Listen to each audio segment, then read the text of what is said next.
The United Kingdom will be a Muslim majority country in the next 20 years. 1000%.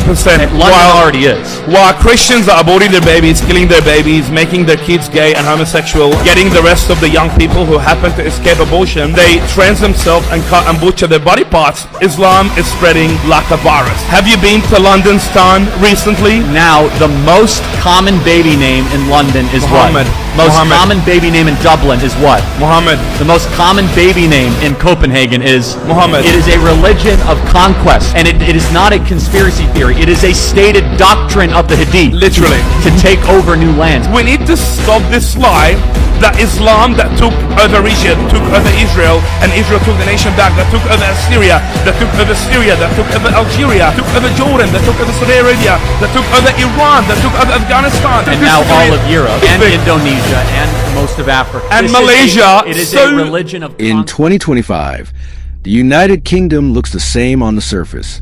The same skylines, the same accents, the same uneasy calm that defines modern Britain. But underneath, the country's spiritual map is being redrawn, quietly, rapidly, and few outside the data rooms and census halls have truly noticed. According to the 2021 census, Islam is now the fastest growing religion in England and Wales. For the first time in modern history, fewer than half of Britons identify as Christian. It's not just a statistic, it's a turning point. This isn't a story about one faith overtaking another. It's about transformation, social, cultural, generational. It's about how an empire once built on cathedrals and colonial missions is becoming one of the most religiously diverse nations in the West. You're watching Shadow Reports. If you haven't already, subscribe, because what we uncover today isn't just a headline. It's a lens into the kind of country Britain is becoming, and what that means for the rest of the world. Section 2, the numbers. Let's begin with the facts, the ones nobody argues. The UK's 2021 census revealed that Muslims now make up 6.5% of the population in England and Wales. That's more than 3.9 million people. A decade earlier, it was 4.9%. In London, 1 in every 6 residents now identifies as Muslim. Meanwhile, the Christian population has dropped below 46%, the first time it's ever fallen under half. The no-religion group, the Knowns, now stands at around 37% and continues to rise. These numbers tell a larger story. Traditional religion in the UK isn't disappearing, it's diverging. Christianity is declining in institutional form. Islam, by contrast, is youthful, growing, and community-rooted. Demographers point to migration, birth rates, and retention, but those are surface metrics. What matters more is that Islam in the UK has achieved something few faiths manage in the modern West. It's both countercultural and mainstream. I mean, is anybody paying attention to what's happening in London? They're going to say it here on the floor of the House and get the scorn of people when I say you've got a massive Muslim takeover of the United Kingdom going on right before our eyes. They would say, Chip, well, what is wrong with that? Well, I've got some pretty strong concerns about Sharia law and whether that'll be forced upon the American people. In this case, the people of the United Kingdom. Section 3, a changing nation. Every decade, the UK's census acts like a national mirror, and the reflection keeps shifting. Allahu Akbar, Allahu Akbar. Cities once defined by Anglican cathedrals now echo with a call to prayer.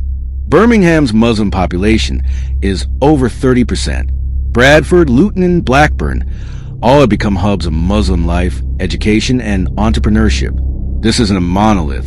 The British Muslim community is ethnically and culturally diverse, from Pakistani and Bangladeshi heritage families to North African, Somali, and British-born converts.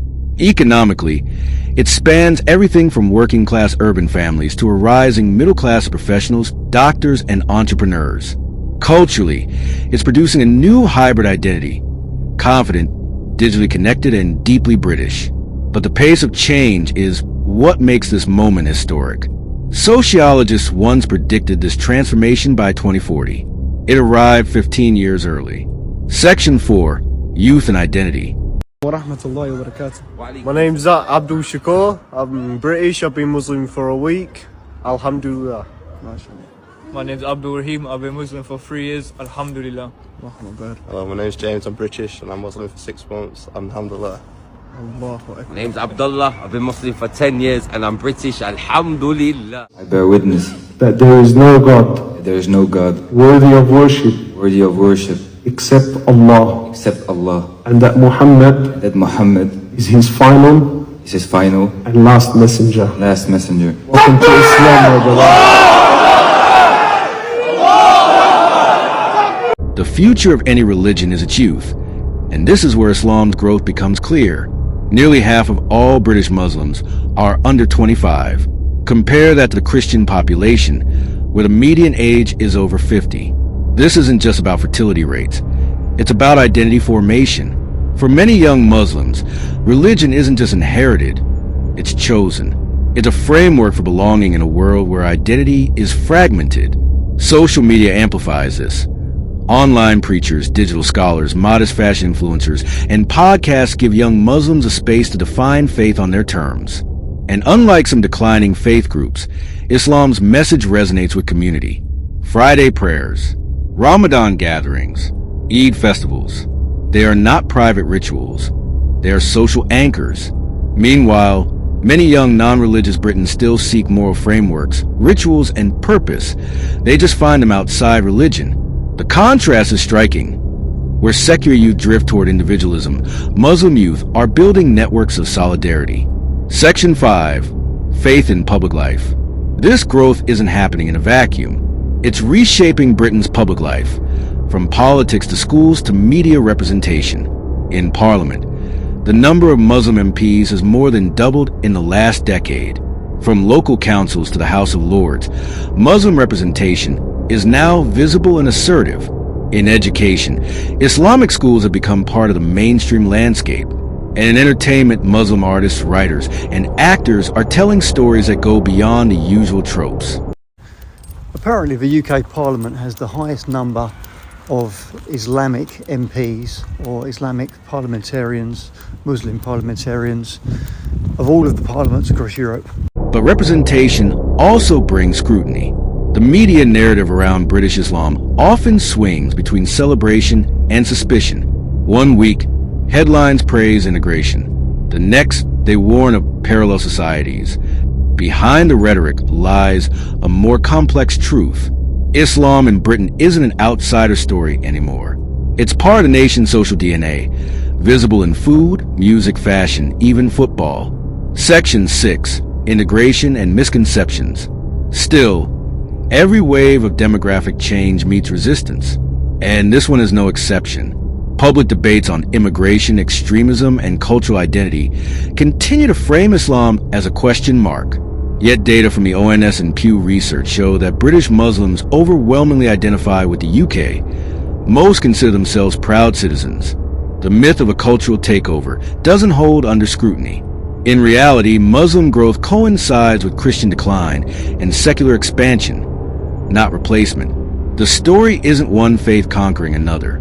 It's multiple identities learning to coexist in one increasingly plural space.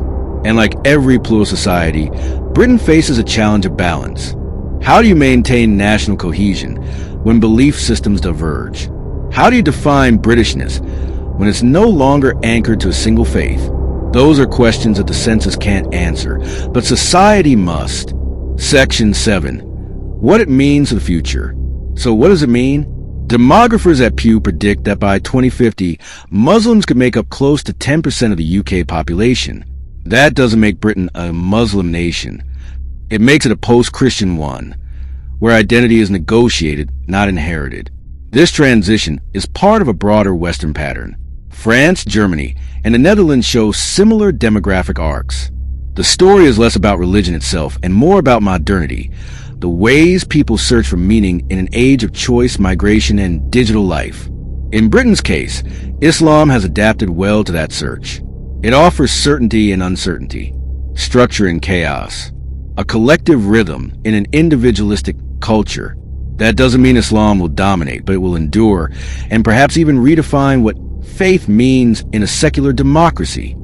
White people, if you are white and you're listening to this, listen very closely.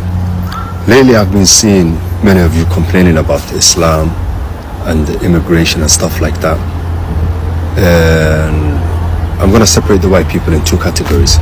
The Americans, Canadians, and Australians do not count because they are white people that live in a country that's not theirs. You guys have invaded those lands from the rightful owners. So when you guys get back to Europe, then we can talk. But for the European white people complaining about immigration and Islam, first of all, I want to tell you that Islam is going to take over every single square inch of the globe. And you guys might think that it's going to be us dark-skinned people that are going to take over. No, it's going to be your own people. As you can see how fast Islam is growing, in the next 10 to 15 years, every white person is going to have a Muslim member in his family. Nowadays you see white Europeans with blue eyes and blonde hair reverting back to the truth because... Section 8. Closing reflections. So where does this leave Britain in 2025? It's no longer a nation of one faith. It's a mosaic, imperfect, sometimes tense, but alive. The old narrative of decline and takeover misses the real story. A country in transition, testing what coexistence looks like in real time. The United Kingdom may not pray as it once did, but it's still searching for transcendence, still wrestling with meaning, still evolving. And perhaps, in that evolution, there's something deeply British after all. A quiet resilience, the ability to adapt without collapsing. This has been Shadow Reports. Subscribe if you believe the world deserves deeper stories and headlines. Because beneath the noise, truth always survives the edit.